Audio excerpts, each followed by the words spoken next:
여러분 반갑습니다.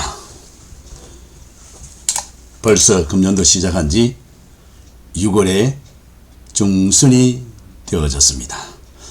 오늘은 제가 최근에 음성을 좀 무리하게 많이 써서 음성이 많이 잡혀져서 여러분이 듣기에 불편할지는 모르겠습니다. 잘 이해를 해주시고 기도하는 마음으로 함께 해주시면 고맙겠습니다.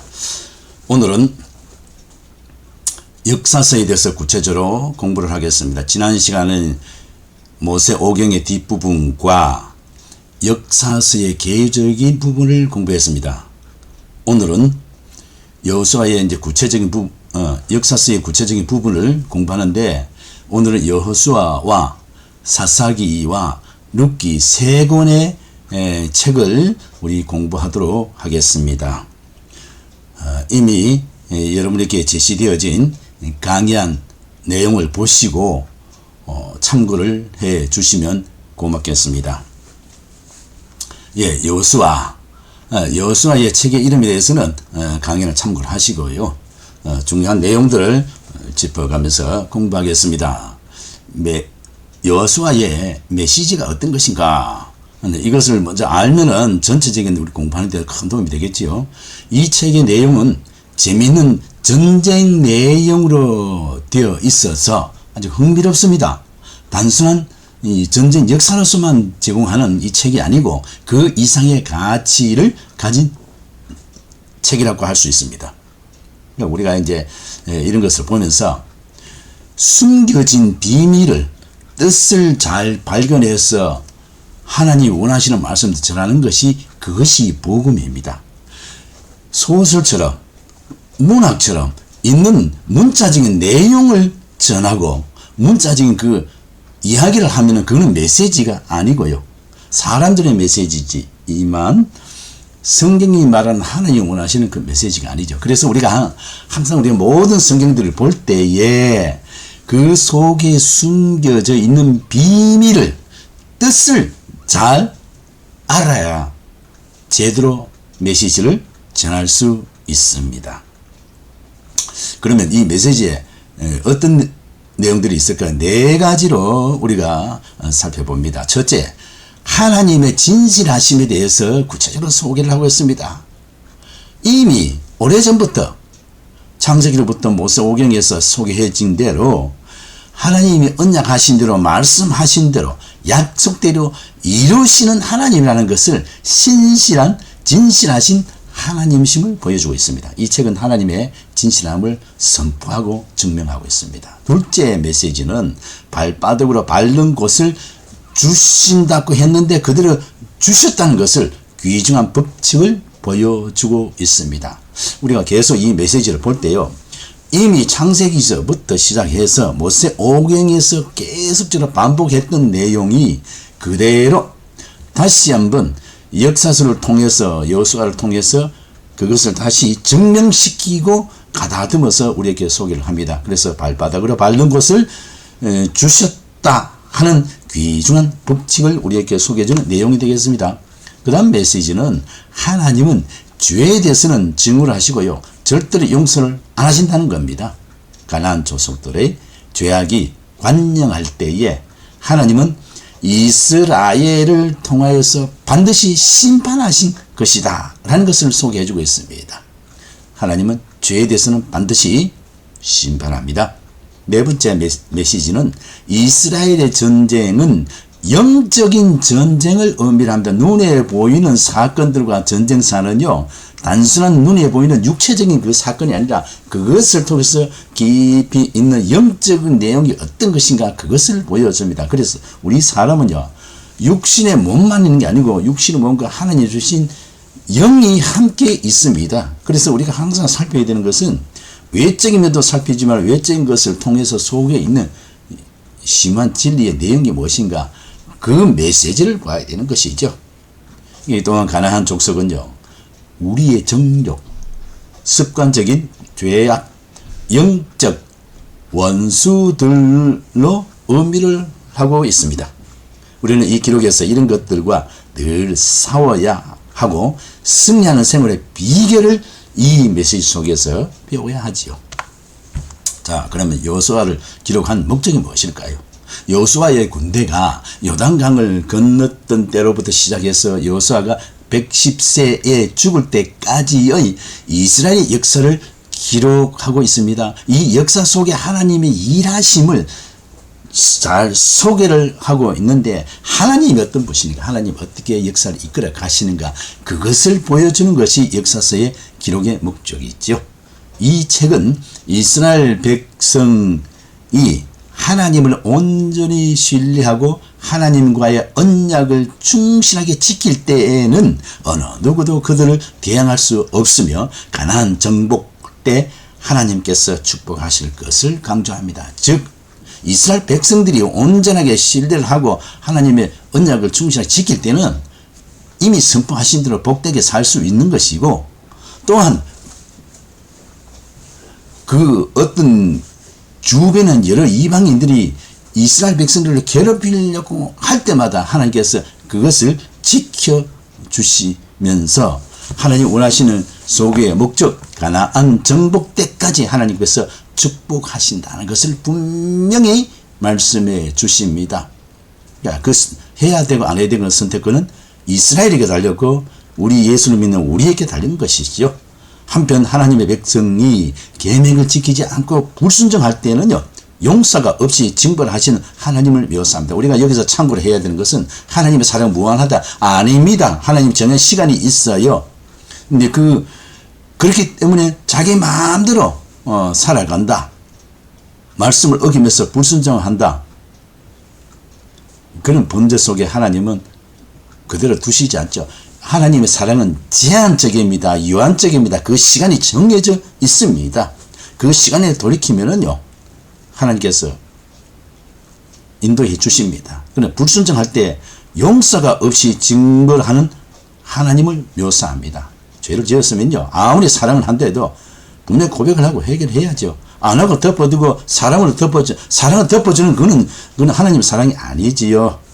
여호수아는 마지막 유언에서도 이스라엘을 향하여서 하나님의 명령을 어기면은 기필코 심판받는다, 벌받는다는 것을 분명하게 선포를 했습니다. 그것이 다가 아닙니다. 확실합니다. 자, 그러면 여호수아의 기록의 특징을 보겠습니다. 여호수아에서 하나님은 새로운 메시지 전달 방법을 사용하고 있습니다. 이제까지는 하나님은 꿈이나 이상, 천사의 사역을 통해서 말씀해 왔습니다.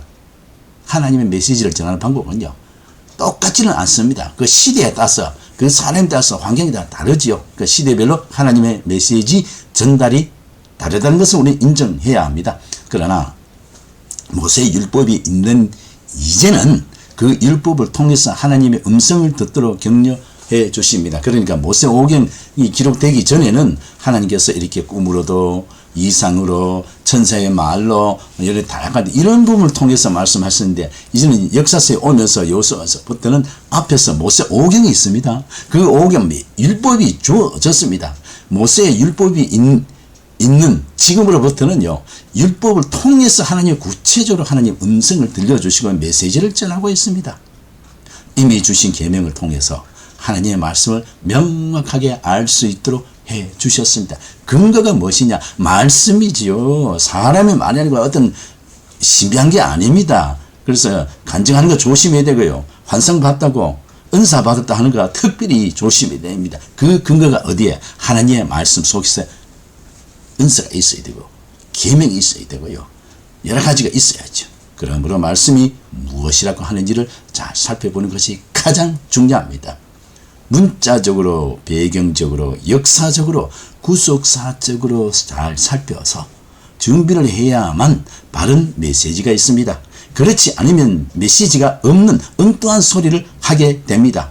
본문 읽어놓고 설교 시간에 엉뚱한 소리를 하는 목회자가 이 시대에 많다는 것이 참으로 안타깝습니다. 여러분은 제대로 말씀을 배워서 제대로 말씀을 전하는 목회자가 되시기를 주의 이름으로 축원합니다. 자, 여호수아는 이렇게 해서 간단하게 소개되어졌습니다. 그럼 이제 흥미진진하게 구체적인 적용이 있는데요, 사사기에 대해서 공부를 하겠습니다. 이 사사기는요, 사사시대에는 여호수아가 죽은 이후에 메소포타미아의 구산 리사다임이 이스라엘을 침략할 때 그러니까 이방 사람들 침략할 때부터 이제 상황들을 소개하는 것이 사사 시대의 역사들인데요. 하나님께서 처음 사사 온니엘을 쓰죠. 갈렙의 그나시스의 후손이 되는데, 이 온니엘을 세울 때부터 사울 왕을 세울 때까지 342년간의 기간입니다. 그러니까 여호수아가 죽고 사울 왕, 초대 왕이 세워지기 그 사이에 시대의 역사를 사사기라 합니다.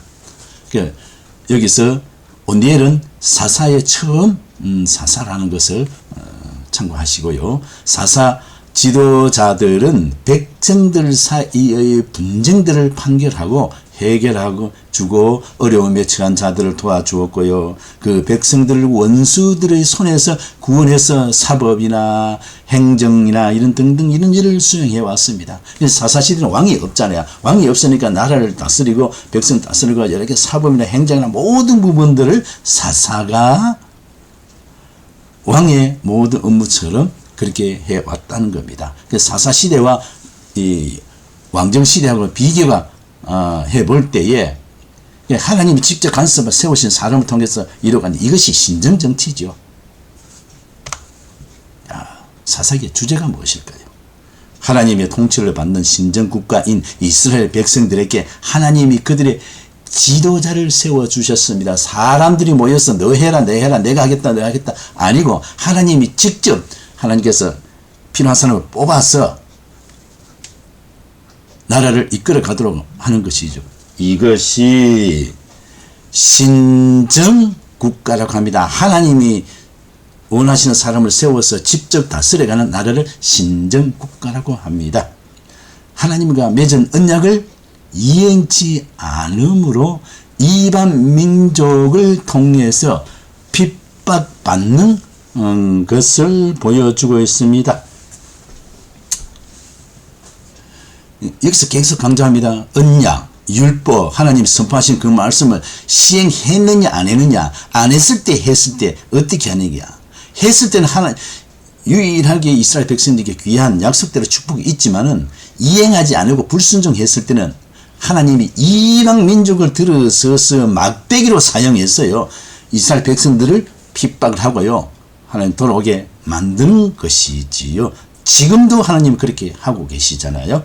불순종을 할 때는 악한 자를 막대기로 사용하고 버리십니다. 막대기와 지팡이의 차이점 여러분 아시죠? 막대기는요 교훈하고 교육하는데 심판하는 데 쓰는 것이고, 지팡이는 의지하고 안내하고 도움을 받는 데 차이가 있어요. 시편 23편을 보면 주의 지팡이와 막대기라고 했습니다. 주의 지팡이라는 것은 안내, 도움 받는 것이고, 막대기는요 말을 안 들을 때 심판받는 그것을 말하죠.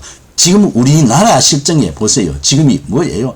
교계는 교계대로 하나님께서 막대기로 이 나라를 쓰시기 위해서 저 악한 무리를 이용해 가지고 뒤죽박죽 지금 혼란 속에 있잖아요. 이 역사 속에 성경 역사가 다 그렇게 되어 있습니다. 이스라엘 백성들이 말을 안 들으면요 주위에 있는 이방인들을 들어서서 막대기로 사용하고 버리죠. 그래서 하나님이 아브라함 자손의 말을 안 들으면 저 돌들을 통해서 말씀하신다고 했잖아요. 하나님과 그 율법을 충성스럽게 따르지 못한 이스라엘이 고통을 당하며 짓눌려 살다가 결국은요 왕정 제도로 취하게 되는 과정으로 설명을 하게 됩니다. 사사기 기록 목적이 뭘까요? 여호수아가 죽은 이후에 사무엘까지 하나님 역사가 계속됨을 보여주기 위한 것이랍니다. 하나님이 어떻게, 이스라엘은 하나님을 떠나서 살 수 없고요. 아무리 이방 나라의 여러 가지 행정 제도, 왕을 제도를 사용해도요 그 속에 하나님이 개입을 하시고 하나님이 간섭하십니다. 사사기에는 14명의 사사들이 있는데 자기 백성을 구하고 저들을 다스리고 정치하였습니다. 14명의 사사입니다. 일사입니다. 두 번째 목적은, 사사기는 하나님께 대한 계속되는 이스라엘의 배신, 슬픔, 국가적 타락, 이스라엘 역사의 가장 어두운 면을 사사기에서 계속 보여줍니다. 계속 주야가 바뀌어지고 뒤죽박죽 혼란 고통 비명 그런 가운데 하나님 필요한 사람을 또 세우고 그들이 있을 때 다른 것 같았는데 그 사사가 없으니까 또 비참한 생활을 하잖아요. 사사기는 그렇고 민수기는 어때요? 이스라엘 백성의 죄로 인해서 40년간의 광야에서 방황을 하는 것을 말해주는 기록입니다. 민수기는요, 광야의 생활에서 어떻게, 그런 가운데 하나님 어떻게 숨겨졌는가. 그리고 사사기는 더욱더 슬프고 엄숙하게 하는 기록의 모습. 그러니까 우여곡절 계속되고 어떤 초상집 같은 일이 계속 반복되고 있습니다. 왜냐하면 40년이 아니라 40년의 약 10배 이상의 450년 동안의 이스라엘의 실패를 기록하고 있습니다. 자, 기록의 목적이 이거다. 또 네 번째 기록 목적은요. 이스라엘의 거듭되는 실패를 볼 때 무엇을 배웁니까? 사사들의 통치하의 450여 년 전체가 죄악 속에 있지 않았나 오해하는 인상을 갖게 되기도 하는데 그렇지는 않습니다. 450년 안에 100여 년 동안은 고통 속에 있었는 것이지요. 왜냐하면 450년 전 350년은 하나님과 가까이 지냈기 때문에 사사들을 통해서 귀하게 하나님이 살 수 있도록 해 주었습니다. 그러나 전체적으로 실패한 그 같은 인상을 받는데 그것은 아니고요. 부분의 일부입니다. 이스라엘의 죄에 대해 강조하고 있기 때문에 그것이 굉장히 커 보이지요. 사실 450년 중 하나님과 가까이 하지 않은 100년은 너무나 깁니다. 하나님은 이러한 배신을 얼마나 심각하게 생각하시나 하는 것을 보여주고 있습니다. 사사기의 메시지가 뭡니까? 첫째, 인간의 마음은요, 항상 하나님을 떠나려는 죄의 속성이 있기 때문에 그 성향을 가지고 있습니다. 계속되는 배역의 역사가 있습니다. 육체의 만족이 되면 헤헤헤, 육체의 만족이 안 되면 하나님을 떠나고 이런 모습이 있잖아요. 그게 이제 우리 인간의 죄성의 특징입니다. 이 책은요, 엄청난 영적인 충족 다음에 영적 타락의 무서운 가능성을 보여주고 있습니다. 우리가 늘 은혜롭게 꽃길을 가는 거 아닙니다. 가다가 왜 십자가 같은 그런 과정의 길이 있습니까? 타락하지 말라고요. 정신 차려 살아라고, 교만에 떨어지지 말라고, 하나님의 말씀 속에 늘 긴장하면서 살아가라고. 그걸 항상 우리 주변에 가시가 있는 것이 십자가의 길 과정처럼 그런 어려움도 있습니다. 그 시험을 하기 위해서죠. 두 번째 메시지는 뭐예요? 구원입니다. 7차례의 배반과 그에 따른 압제가 있었을지라도 그때마다 하나님의 백성들의 강구한 것에 대하여서 구원의 역사가 있었습니다. 배역한 그의 백성들을 찾고 회복시켜 주시고 하시는 하나님을 사사기에서 우리가 배우게 됩니다. 그래서 사사기에서 보면 공의가 있지만은 그러나 하나님의 백성들에게는 꼭 또 사랑으로서 회복시켜 주는 공의와 사랑이 같이 분명하게 소개가 되어지고 있습니다. 그럼 사사기의 특징이 무엇일까요? 이 시대의 특징은요, 사사기 21장 25절에 기록된 대로 그때에는 이스라엘 왕이 없으므로 사람들이 각각 그 소견이 옳은 대로 행하였더라. 함과 같이 백성들이 다 자기 좋은 대로 움직이는, 즉 무법 시대이며 암흑의 시대이면서 종교적으로 위기였던 시기였다 하는 것을 보여줍니다. 이스라엘은 가나안의 생활에 적응하면서도 가나안 종교에 깊이 감염이 되어서 유혹이 되어서 그것이 하나님의 은혜인 줄 알고 착각하면서 시작한 때였습니다. 우리가 그 현실에서 보자고요. 지금 우리나라의 상황이 어떻습니까? 지금 한국 교회의 모습이, 한국 교회 목회자들의 모습이 어떠합니까? 이 사사시대와 아주 흡사합니다. 사사시대는 사사들은 대부분이 하나님 앞에 붙잡혀서 했지만 어떤 사사는 제대로 이름만 있는 사사도 있습니다. 그런데 이 한국의 상황이 어때요? 수많은 목회자들이 크다고 하는 교회 목회자들 중에서 보면은 참 어두운 짓을 찾아가면서 하고 성도들에게 고통을 주고 그렇게 하나님 바로 하지 않고 말장난하고 이런 식으로 하니까 이 나라가 어렵고 악한 자들 하나님께서 저 몽둥이로 막대기로 써서 지금 이 나라에 여러 가지 혼란과 어려움이 있잖아요. 우리 한국의 선교가 벌써 145년의 세월이 있습니다. 애국가에 있는 것처럼 하나님이 보아사 인도하고 있습니다. 말을 안 들을 때는 막대기로 누구요? 이방인의 즉 악한 자는 막대기로 이용해서 있다는 것을 그런 모습이 사사기의 특징이 지금 우리의 삶 속에서 그대로 증명해주고 있습니다.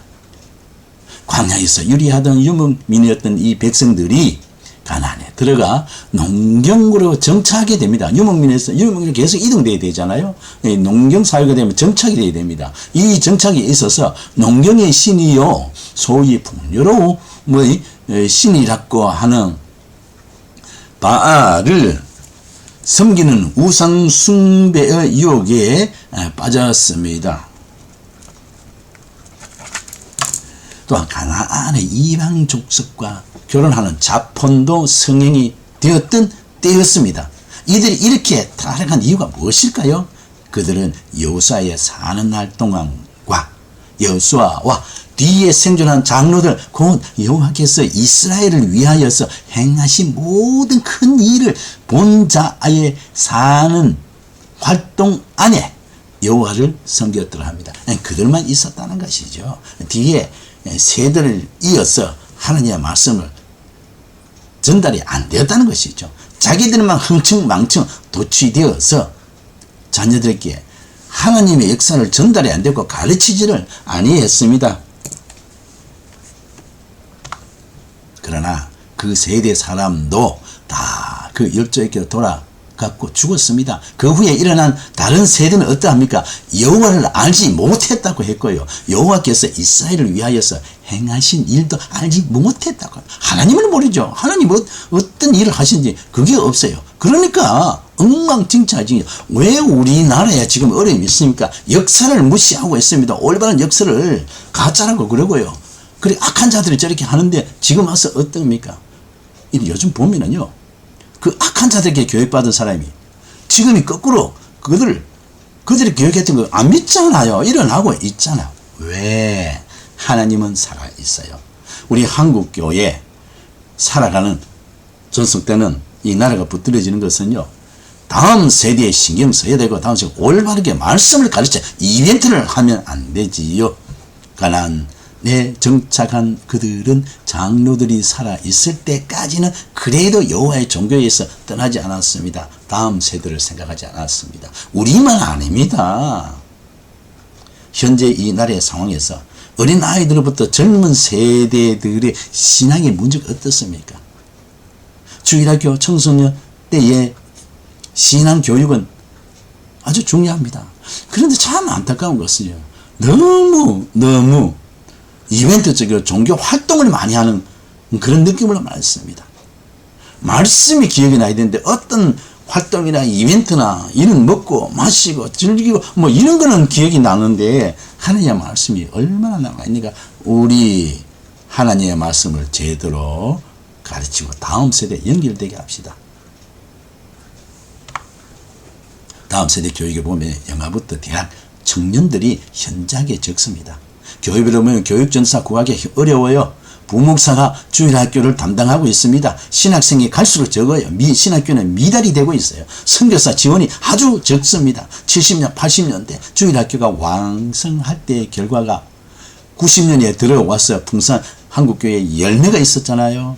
그 주역들이 지금 60대 이상의 성도들이고 지금 그 선교 사역이나 왕성하게 돼 하나님의 사역을 하는 자가 바로 그때 주일학교 때 귀하게 컸던 말씀으로 컸던 자들이잖아요. 그때 주일학교 교육과 지금의 주일학교 교육은 여러 가지가 많이 다릅니다. 그러나 그들이 죽은 후 새 세대들은 여호와를 알지 못했다. 하나님을 모르니까요. 또 그들이 어떻게 애굽에서 나와서 가나안까지 들어왔으며 하나님께서 어떻게 그들을 이색적으로 인도하셨는가 하는 그 일조차 좀 몰랐습니다. 과거를 모르는데 뭐 현재가 올바른 사회와 엉망진창이죠. 미래 없습니다. 그 사람들 말합니다. 희망은 성경에는 희망이 없습니다. 소망입니다. 희망은 황당한 바라는 것이죠. 우리가 설교 용어에 있어서 희망 쓰면 안 됩니다. 언어에서는 희망이 아니고 소망이라고 되어져 있습니다. 분명히 이것은요, 그들의 책임만이 아니라 전 세대의 장로들의 책임이 크다고 합니다. 그러니까 기성세대 우리 성도들, 우리 나이 많은 사람들, 세상 금방 지나갑니다. 우리 자녀들에게 믿음의 유산을 남겨야지, 눈에 보이는 거 유산 남기는 건 그런 자녀들을 망치게 만드는 것이죠. 제발 종교 이벤트, 종교 행사, 종교인을 만들지 말아야 합니다. 교회는 다니는데 마음의 내용이 없습니다. 하나님이 알려주시는 대로 신경을 써야 하는 것에 신경을 쓰면서 사역을 해야 하지요. 제발 숫자 노릇하지 말고 이벤트를 하지 말고 제발 교인 생산하는 그런 목회자가 되면, 그런 교회가 되면 안 됩니다. 그것은 하나님이 절대로 원하지 않지요.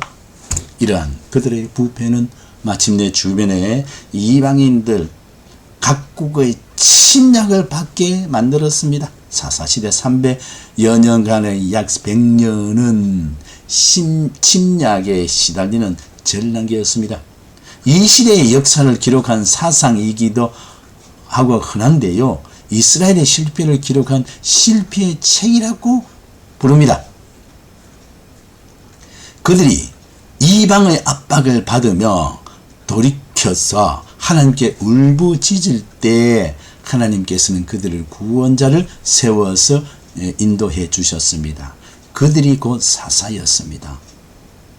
고통받아 눈에 핏눈물 나서 울부짖지 말고 있는 은혜를 주신 축복을 잘 누리고 사용해서 더욱더 귀하게 가도록 해야지, 왜 큰 두드러 맞고 엉망진창 되어져서 울부짖습니까? 알고 있는 이상에는 하지 말아야 되겠죠. 알면서 그렇게 하는 것은 비참한 됩니다. 나 자신뿐만 아니라 우리의 후손까지 비참하게 되는 것이죠. 사사기의 주요 내용이 있는데 9가지로 되어 있는데 한번 살펴봅니다. 가장 오래된 비유가 나타나는데요, 여기 보면 왕이 될 자격자, 여러 가지 각종 과일 나무가 있는데 과일에게 와서 이렇게 질문을 하잖아요. 다 아니야, 나는 고유한 하나님 주신 은사가 있어, 사명이 있어, 나 그거 해야 돼. 그런데 가시나무에서 나온 자는 뭘 합니까? 내가 돼야 돼, 내가 돼, 내 밑에 와야 돼. 예, 네, 이런 가장 오래된 비유가 소개되어져 있고, 두 번째는 가장 위대하고 가장 장엄한 전쟁의 노래가 나와 있습니다. 드보라와 바락의 노래가 있습니다. 세 번째, 여성 지도자가 사사가 있습니다. 사사와 드보라가 있습니다. 꼭 하나님은 남자만 사랑하는 것이 아닙니다. 꼭 누구만 아닙니다. 하나님이 그 시대에 필요한 사람들의 그때 적성에 맞게 하나님 불러서 쓰십니다. 네 번째는 두 개의 문장 서두가 있는데, 누가 먼저 올라갔어? 사사기 1장 1절에 말하고, 그들의 기업으로 가서 땅을 차지하고, 2장 6절입니다. 올라가서, 가서 어디로 갑니까? 다섯 번째, 이스라엘 백성은 거듭 여호와의 목전에서 악을 행했다. 여호와의 목전에서 악을 행했다가 아니고 거듭이란 말을 중세이다. 알면서도 계속 습관적으로 반복적으로 합니다. 우리 예수 믿는 사람이 알면서도 습관적으로 지는 죄가 얼마나 많습니까? 여섯 번째, 여호와께서는 악을 행하는 이스라엘 자손들을 돼지의 손에 붙여버렸습니다. 악을 행하는, 어떻게 해요? 당해봐라.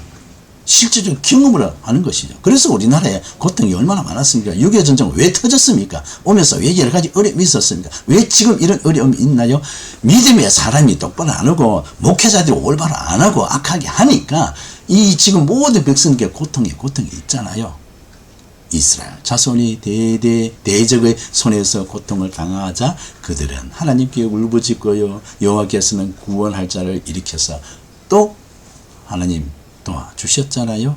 이는 이스라엘이 악을 행할 때는 하나님께서 여차없이 그들을 돼지의 손에 붙여서 비참하게 만들고요, 거기서 깨어지게 만듭니다. 거기서 회개하면 구원자를 세워주시고요, 그들을 구원하시는 사건이 되풀이 되고 있는 하나님 은혜를 발견합니다. 일곱 번째, 사사시대는요, 왕정시대와 구별이 되어야 합니다. 왜냐하면 잦은 이방인의 침입은 백성들 하여금 왕을 요구하게 하였지만은 사사시대는 왕정에 대한 반감이 뚜렷하게 드러나 있기 때문입니다. 여덟 번째, 사사시대에서요, 하나님께서 친히 이스라엘의 왕이 되신 사상은 이스라엘의 이상적인 통치 질서를 무정부 상태로까지 타락시켰지만 계속해서 유지되고 있습니다. 하나님의 필요한 사람을 심어놨고 그루터기가 있습니다. 오늘날에 한국이 위험 속에 왜 세계 속에 우리가 솟았습니까? 하나님의 사람들이 있고 기도가 있었고요. 그 그루터기를 쓰시고 있습니다. 한국교회 양적인 팽창되어졌습니다. 그거 필요 없어요. 교회는 생산되었지만 성도가 제대로 성장해가고 많은 것은 있나 없나 안타깝습니다. 아홉 번째, 사사들은요, 군사 및 정치 전반에 걸쳐서 하나님의 뜻을 따라 권능을 행했습니다. 하나님의 뜻을 따라 권능. 11장 27절에 보면 이스라엘의 하나님을 심판하시는 여호와라는 뜻을 기록하고 있습니다. 여호와 이름을 제대로 알고 하나님의 이름을 사용해야 되죠. 아무데나 함부로 여호와 이름을 사용하고 이용하는 자가 너무나 많습니다. 그게 오늘날의 한국교회 현실이 그렇지 않습니까? 본서의 중심 사상 뭡니까? 첫째, 본문 내용을 전체를 통해 일관되고 있는 이스라엘의 역사관입니다. 중심 사상은요, 이스라엘의 역사, 즉 하나님의 인도하시는 하나님의 섭리의 역사를 보여주고 있습니다. 즉 저자는 이스라엘 역사를 주관하시는 하나님의 손을 예리하게 통찰력 있게 이것을 보여주고 있습니다. 또 중심사상 하나는 이스라엘은 모세가 우려했던 대로 하나님을 떠났습니다.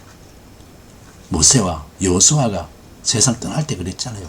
이 말씀대로 분명히 했습니다. 떠나면 좌우로 치우치지 말라고 늘 유언을 남겼는데 우습게 보고 그들의 후세들은 제 멋대로 살았죠. 그 결과 가나안 땅을 지키지 못했습니다. 옆구리에 가시 같은 자들을 전부 다 제거를 해야 되는데 가지고 두고 있으니까 갈수록 옆구리에 가시, 눈에 가시가 되었고 생명의 가시가 되었죠. 그들이 신앙을 잃어버렸습니다. 비극적인 시대에 임하게 됩니다. 중요한 거예요. 신앙이 순수하지 못하고 하나님 말씀이 없으면요, 비참한 생활이 사람이 됩니다. 세 번째, 사악한 우상숭배가 이스라엘 백성들의 생활 속을 파고 들어갔고요. 백성들은 잔인한 이방인들의 압제로부터 잠시라도 벗어날 수가 없게 됩니다. 애굽의 사건들을 보십시오. 애굽에 있었던 그 사건의 어려움들을 사사기에 와서 그걸 좀 더 확대해서 구체적으로 나타나잖아요. 그러므로 굶주림만이 이스라엘 백성의 동반자가 되었습니다. 배부르면은요, 쓸데없이고 타락합니다. 배가 고파 봐야 되고요, 고통을 느껴봐야 됩니다. 그래서 오늘날의 한국에요, 60세 이상 분들이 그들의 정신이 어떠합니까? 오늘 여기 와서 젊은 사람들을 보세요. 40, 50대 사람들이 어떠한 정신을 가지고 있습니까? 그리고 밑에 20, 30대, 10대들의 오늘날에 어떻습니까? 각 세대별의 엄청난 가치관이 달라졌습니다. 그러나 하나님은 어려운 고비마다 그 시대를 구원할 만한 믿음의 영웅들을 세워서 인도하게 왔습니다. 하나님은 꺼지는 불같이 인간적으로 보이지만 아니에요. 그렇게 있고요. 하나님의 필요한 사람을 예비해서 그때마다 하나님 이렇게 세워주시는데, 이렇게 세워주시기 전에 먼저 죄 문제 해결하고요, 회개하도록 만들어 주시죠. 이것이 사사기의 주제입니다. 백성들이 말할 수 없는 고통 중에 빠져서 절망하며 부르짖을 때마다 예비한 사사를 부르시고요, 백성들 압제자의 멍에로부터 구원하셨습니다. 다섯 번째, 사무엘이나 기드온 같은 혹이라고 귀중한 사사가 있는가 하면은 삼손같이 실수가 많고 불안정한 성격의 사도 있었습니다. 결혼하여서 자녀를 낳아 양육을 해보면은요, 더 구체적으로 하나님에 대해서 알게 됩니다. 머리로 아는 것이 아니고 경험에서, 생활에서 구체적으로 알게 됩니다. 제가요, 손주가 있거든요. 이 손주를 자주 만나보면은요, 하나님의 말씀을 참 다양하게 많은 것을 구체적으로 배우게 됩니다. 왜? 부모와 자식, 이 세대를 보면서 하나님과 사람의 그 관계에서 하나님이 어떻게 하시는 것을 우리가 알 수 있잖아요. 인식과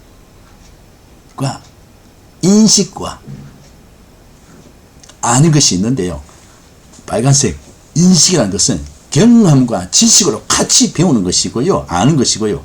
그냥 아는 것은 이성적으로 지식적으로 머리로 아는 것이지요. 이거는 두 개는 인식과 지식은요. 그냥 안다는 것은 전혀 다릅니다.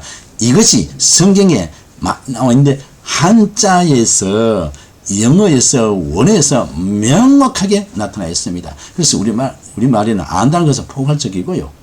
또 좁히면 인식한다 어려운 말인 것 같은데요. 그냥 아는 것과는 전혀 다릅니다. 하나님은 우리가 어떻게 해야 인식하게 해야지 알게 하면은 문제입니다. 참고로 우리가 성경을 이해하고 공부를 할 때에 말씀을 들을 때 준비할 때 전할 때에는 성경의 핵심을 바로 알면은 쉽게 알 수가 있고요. 이해를 하는데 큰 도움이 됩니다. 성경 전체 핵심, 신구약의 핵심, 각 권의 핵심에 대해서 먼저 잘 알면은 큰 도움이 됩니다. 각 장의 주제의 내용을 알면 더욱 좋지요. 구약 개론을 공부하면서 성경을 개요적으로 먼저 알고 전체를 살펴보는 것이 중요합니다. 먼저 산과 숲을 보고 골짜기와 나무를 쭉 이렇게 보고요. 전체를 딱 보면서 구체적으로 강론을 개별적으로 보아야 됩니다. 서양인들은요. 전체에서 개체적으로 이렇게 보는 관점이고요. 사고입니다. 말입니다. 근데 동양인은요. 개체적인 데서 자꾸 넓게 이게 그러니까 각각 의견이 많고 이 잘못된 부분이 많죠. 제대로 이해가 안 되는 부분이 있습니다. 그러니까 나무와 골짜기 보고 숲을 보고 뭐 이래 하니까 산을 보고 전체 큰 데서 안으로 봐야 되죠. 자기에서 출발하여 전체를 봅니다. 이것이 동양적인 사고이면서 특히 한국인의 사고와 언어와 생활이 같은 것을 알 수 있습니다. 구약 개론 점검 지금까지 공부한 걸 좀 중간 점검을 해보는데요. 모세 오경은 천지 창조를 시작해서 하나님의 선포하신 모든 말씀, 하나님의 주권과 선포하신 말씀에 대한 내용이고요. 역사서는 지금 공부하는 역사서는 당시의 이스라엘 백성들의 삶 속에서 하나님이 어떻게 역사하셨는가 하는 것을 보여주는 것이 역사서입니다. 즉 순종이 되었을 때는 불순종 되었을 때 결과가 어땠나 하는 것을 보여주시면서 하나님의 인도하심을 명확하게 하나님의 하시는 일을 분명하게 보여주시고 소개하고 있습니다. 자, 시서가 있습니다. 앞으로 공부합니다. 하나님의 은혜에 대해서 감사하며 찬양하고 고백하는 노래들입니다. 또 어려울 때에 하나님 앞에 고하여서 어려운 일의 해결을 위해서 도움을 요청하는 기도에 대한 내용입니다. 선지서는 하나님의 심판에 대해서 설명하고 있습니다. 앞으로 일어날 일의 내용과 진행될 상황에 대해서 예언을 하면서 그 결과는 어떻게 될 것인지에 대한 심판이라는 겁니다. 또 택한 백성에게 구원이 있으며 구원이라는 것에 설명을 강조하고 있습니다. 그래서 성경 전체는요. 옷을 예수님에 대해서 묘사하고 설명하면서 상징적으로 계속해서 소개하고 있습니다. 자, 이래서 사사기는 정리를 마쳤습니다. 이제 마지막 룻기서에 대해서 공부합니다. 기록 목적, 가치가 무엇일까요? 룻기서는 자식의 효성심이 받는 복을 그리면서 동서고금을 통해 문제가 되는 시어머니와 며느리의 관계가 어떻게 되어야 하는가를 잘 가르쳐주고 있습니다. 이 책의 주요 목적은 뭐예요? 다윗과 다윗의 주의 족보를 찾는 데 있습니다. 그래서 마지막에 보면은 예수 그리스도의 족보를 보여주고 있잖아요. 여기에서 이야기가 이방인의 이야기 나오지만은 하나님의 백성이 어떤 사람인가 하는 것을 보여주면서 다윗과 다윗의 그 계열 보여주면서 주의 족보를 찾는 데 소개하고 있습니다. 그래서 룻의 피가 예수님의 혈관 속에서 운동했음을 찾아볼 수 있습니다. 두 번째, 이 기록의 목적과 가치가 무엇인가 하면은 이 책은요, 모든 난관을 극복하는 순수한 사랑의 힘을 밝히려는 사랑의 내용을 정리하고 있습니다. 그러나 남녀 간의 로맨틱한 사랑에 관한 이야기가 아니고요. 앞으로 배울 시서에서 아가서의 그 내용은 또 차이가 있어요. 시어머니를 향한 젊은 과부의 정열적이고 헌신적인 사랑을 소개하고 있습니다. 진정한 그 사랑이 무엇인지, 하나님에 대한 사랑이 무엇인지를 배우게 되죠. 이 책은 가장 고상하고 이상적인 결혼을 그려주고 있다는 겁니다. 우리가 결혼을 앞두고 있는 자녀들은요, 룻기와 아가서를 좀 여러 가지 반복하면서 읽어보고 그 속에 진정한 결혼이 뭔지를, 사랑이 무엇인지 좀 알고 결혼했으면 좋겠습니다. 신성하고 고상한 결합함으로써의 결혼을 보여주고 있습니다. 자, 룻기의 특징이 무엇일까요? 몇 가지가 있는데, 첫째, 룻기는 구약 성경에서 매우 짧은 책입니다. 고대 이스라엘의 풍습, 그러니까 추수 장면이나 친족의 권리와 의무, 결혼 풍습 등 여러 가지를 많이 소개를 하고 있습니다. 한편의 드라마를 보는 시적인 모습, 아주 좀 이렇게 좀 훈훈한 그런 그림을 그릴 수 있는 그런 내용들이 있습니다. 두 번째, 이스라엘 왕 다윗의 족보에 이방인 룻이 자연스럽게 기록되어져 있습니다. 이것은요, 다윗의 후손으로 오시는 메시아가 만인의 구세주가 된다라는 사실을 이 족보를 통해서 소개를 해주고 있습니다. 세 번째 특징, 이 룻기는요, 무사적 신앙으로 전쟁을 승리로 이끈 내용을 담고 있는 사사기와는 다릅니다. 사사기는요, 전투적이잖아요. 그 어려 가운데 있어서 무사적, 군사적 이런 신앙의 모습이었다면 룻기는 다르죠. 나약한 한 여인의 선행과 헌신적인 사랑이 믿음의 승리로 이어짐을 보여주고 있다는 것이 특징입니다.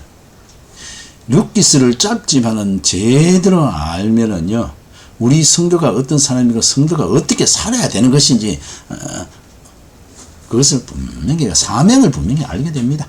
룻기의 저자는 알려져 있지는 않지만은 사사시대가 끝나고 왕정시대가 시작될 때 다윗의 출생 이후에 쓰여진 것과 같으며 10여 년 동안의 사건을 기록한 내용들입니다. 또 특징이 네 번째, 룻기는 사사기의 부록인 듯, 뒤에 이제 보충으로 쓰면 나오는 듯한 대조적인 내용입니다. 다섯 번째, 이 책은요, 한 여인에 대해 모든 지면을 할애한 유일한 책입니다. 성경에 한 여인을 집중적으로 해서 설명한 데 어디에 있습니까? 여기는 고부간에 룻과 나오미 두 사람의 여인에 대해서 집중적으로 설명을 하고 있습니다. 여자의 이름을 제목으로 한 책이 성경에는 두 곳이 있는데요. 지금 여기에 룻기서에 있는 유대인의 남자와 결혼한 이방 여인의 이름으로 소개된 룻기서가 있고, 그 다음 한 군데는 유대인으로서 이방 남자와 결혼한 에스더가 있습니다. 이걸 좀 잘 기억하면 좋겠습니다. 두 여인의 관계는 모두 다 이방인과 관계가 되어졌습니다.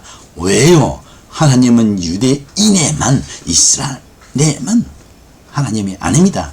먼저 유대인을 부르시고 이스라엘을 부르시고 그들을 통해서 이방인에게, 그래서 통로이죠.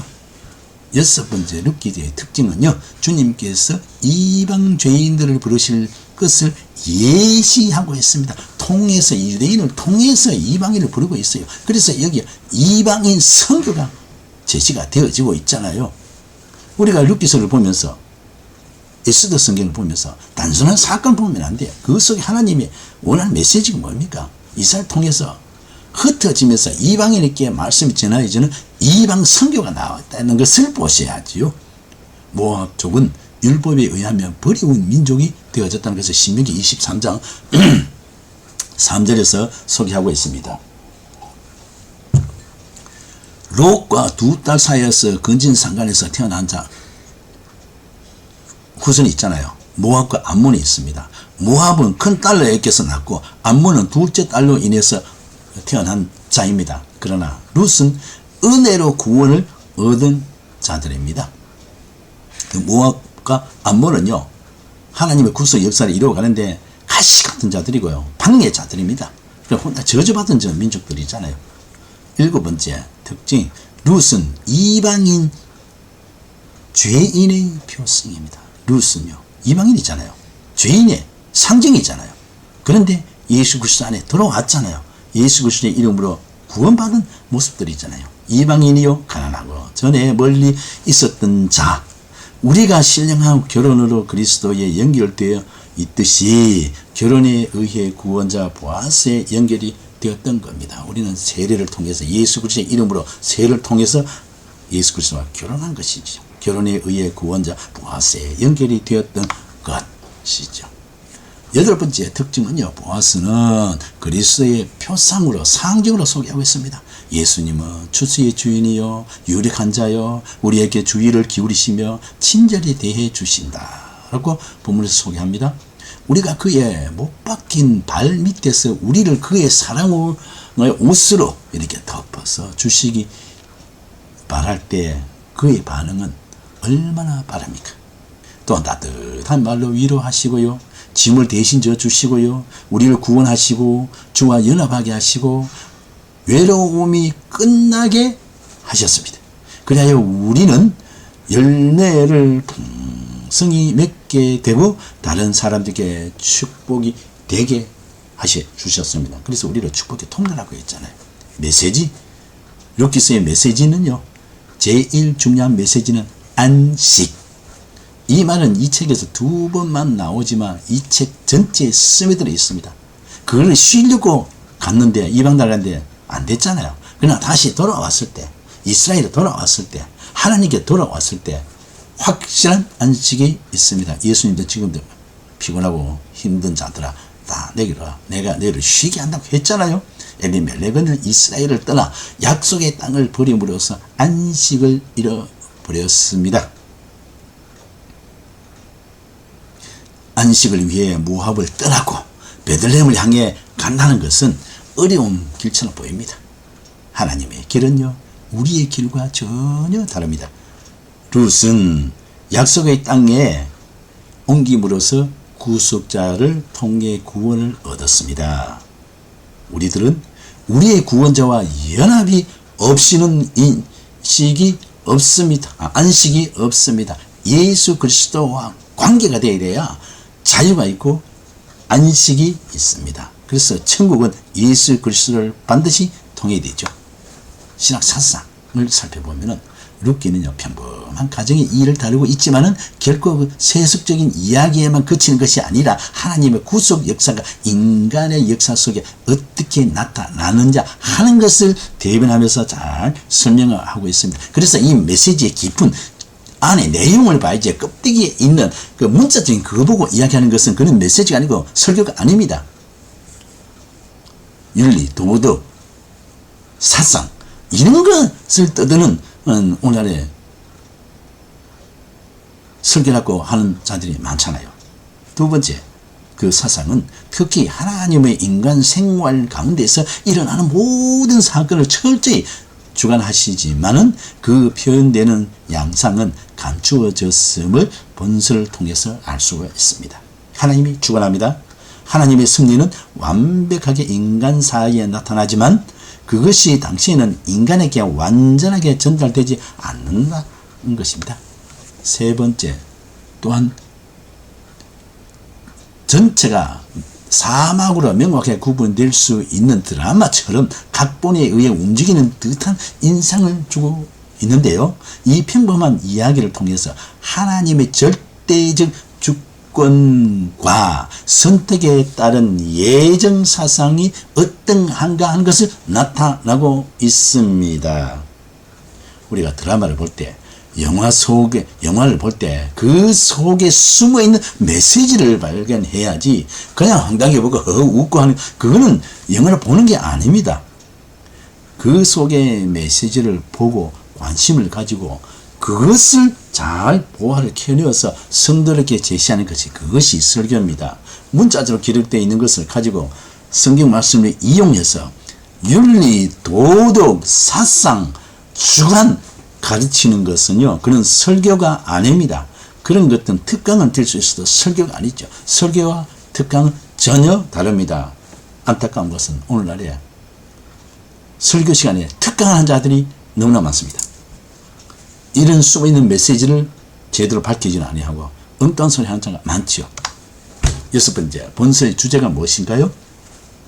가정 혹은 결혼에 대한 의식 및 법률 문제를 다루고 있다기보다는 오히려 자신을 희생하여서 타인을 섬기고 사랑하는 자에게 주어지는 축복에 대해서 언급을 하고 있습니다. 이 같은 관점에서 본서는요, 애정의 율법이라고 불려집니다. 뭔가 따뜻한, 향긋한, 그 어린아이가 힘들고 어려운데 그 엄마의 품 속에 있는 것, 치마 폭에 있는 것, 가슴 품에 딱 어떤 그런 향기로운 어떤 모습을 느끼지 않습니까? 또한 중요한 주제로서 유대인과 이방인이 하나님의 섭리를 통해서 하나로 통합이 되어지는 사상을 보여주고 있습니다. 여기에서 이제 이방 선교가 구체적으로 하나님 원하시는 게 무엇인가? 이스라엘을 시작해서 유대인을 시작해서 이방으로 퍼져가라는 거예요. 이방 선교가 나타나고 있잖아요. 예, 여기까지 오늘 역사서의 앞부분인 여호수아와 사사기와 룻기에 대해서 공부했습니다. 재미가 없는 듯 하면서도 재미있습니다. 저는 이 강의를 준비하면서 참 많은 것을 배우며 새로운 진맛을, 꿀맛을 느끼고 있습니다. 이런 과정을, 이런 공부를 통해서 여러분의 구약 성경의 공부에 통해서 그 안에 있는 하나님 귀한 보물을 잘 발견해서 여러분의 말씀 전할 때 또 사역 위에 귀하게 되어져서 참으로 귀한 하나님 원하시는 그러한 목회자로 훈련이 되어지고 성장해 가시기를 바랍니다. 감사합니다. 다음 시간까지 또 잘 계시기를 바랍니다.